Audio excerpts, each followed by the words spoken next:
in a while you have to report something that you thought would be the worst thing that could happen, and it was going to happen, and now it has. The death of singing star Whitney Houston at the age of 48. Her death comes on the eve of music's biggest night, the Grammy Awards.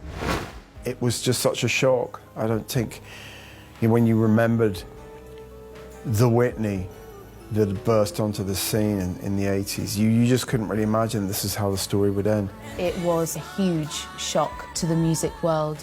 It was just before the Grammys, and of course, all of music was in Hollywood for this huge ceremony, and there was this awful kind of moment of the loss of this huge pop star. As the news spread, fans gathered at impromptu shrines, and tributes poured in from the worlds of music and film. The Grammys went ahead the following day and opened with a memorial to Whitney.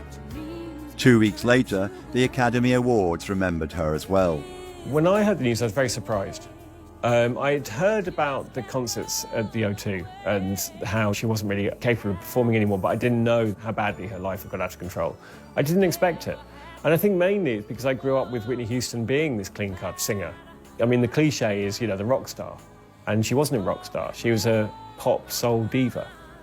And they're survivors. My own reaction was just shock, but also there was a sense of a bit of inevitability to it. There had been a lot of questions over her health. She'd spoken not that long before about her own problems with drugs. I think Whitney's legacy is of being a huge pop star and also being one of the first big female black superstars. She really opened the door for others to follow. The control over her voice was second to none. I mean, that was the thing. She was technically an absolutely amazing singer. We remember the octave-spanning melodies, the gasp-inducing highs, the power and the grace.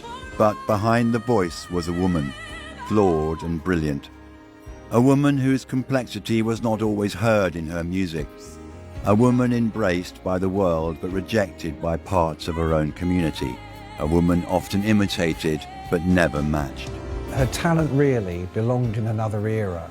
She'd have been superb in the days of Frank Sinatra and Ella Fitzgerald. She had this incredible ability not to dazzle you with production or with videos or dance. You just gave her a microphone, let her start to sing, and she just owned the whole world at that moment.